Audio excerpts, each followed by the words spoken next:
Y'all want to hear some stuff? Uh, Tracy and I have been on a pretty cool spiritual journey for the last 10 years. And when we tell people about it, we get all of this woo woo stuff and, oh, that's not this and that's not that. And I don't really care. I know what I've seen. I know what I've experienced, and it's been very cool. Uh, so she sent me a document a few days ago. It was a CIA document, and come to find out, the CIA has been investigating human consciousness, quantum physics, um, deep spiritual techniques of meditation, of all kinds of all kinds of things that support all of the things that the rabbit hole that I've gone down and Tracy's gone down for a long time. Reality is not what you think it is. So this document, it was about the Gateway Project, and I'm just gonna read it. It's probably gonna take me a few videos, but it is really eye opening to know what they were investigating in 1983 and where we are. Who the hell knows where we are now? But this is real shit on the CIA.gov website.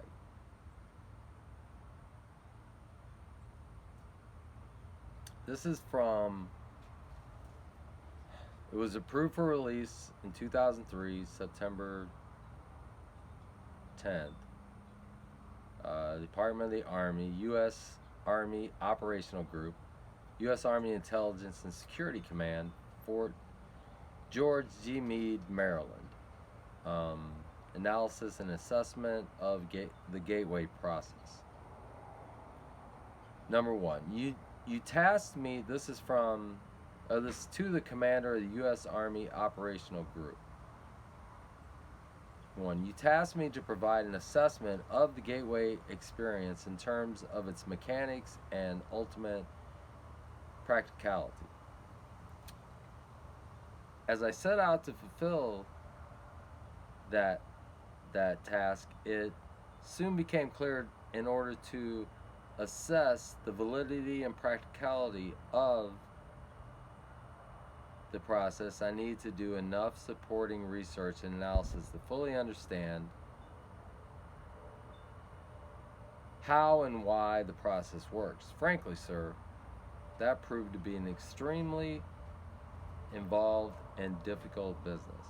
Initially, based on conversations with a physician who took the Gateway training with me, I had recourse to the biomedical models developed by, I'm going to try to say this name, Ishak Bentov. Please correct me if anybody knows that name. Um,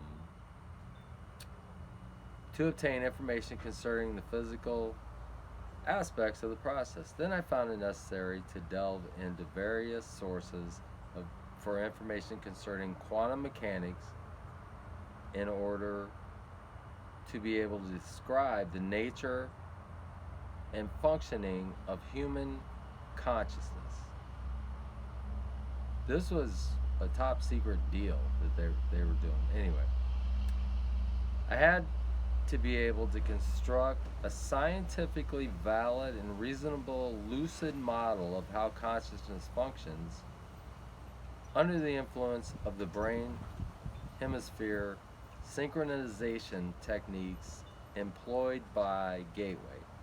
Once this was done, the next step involved resources to theoretical physics in order to explain the character of the time-space dimension and the means by which expanded human consciousness transcends it in achieving Gateway's objectives. Finally, I found it necessary to use physics to bring the whole phenomenon out of the body, the whole phenomenon of out-of-body states into a language of physical science to remove the stigma of its occult connotations and put it in a frame of reference suited to objective assessment. That's the first part.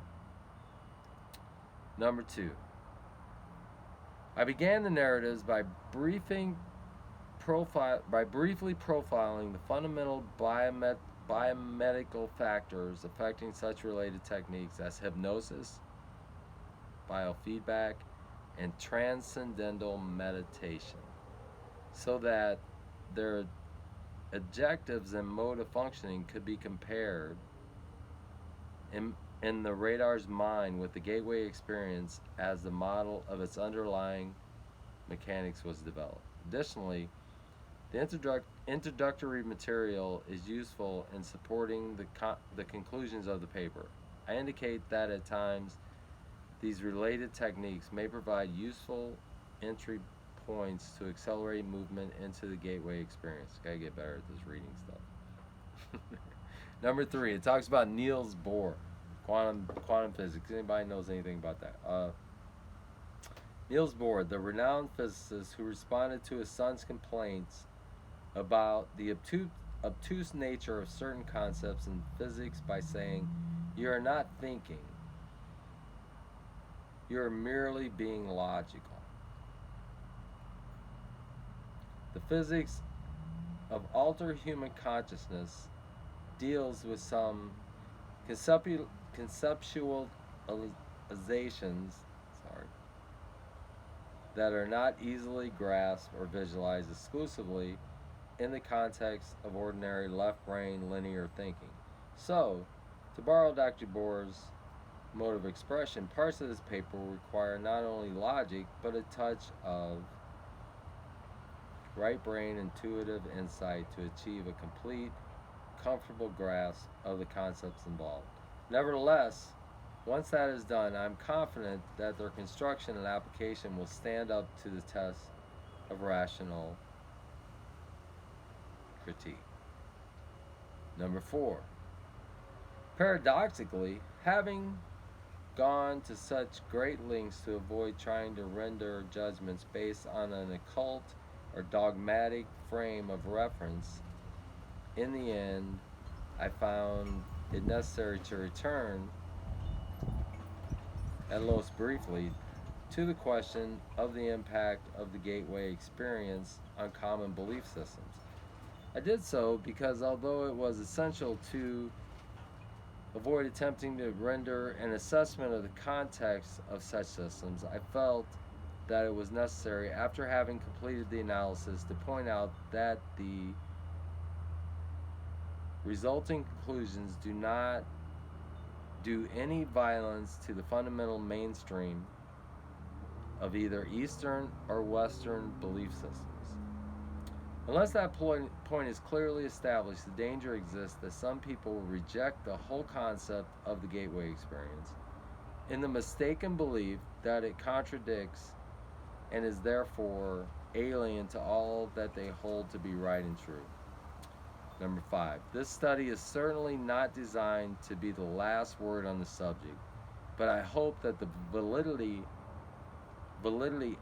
of its basic structure and of the fundamental concepts upon which it is based will make it a useful guide for other USA INSCOM personnel, military term, who are required to take the gateway training or work with gateway materials. That's signed by Wayne M. McDonald, Lieutenant Commander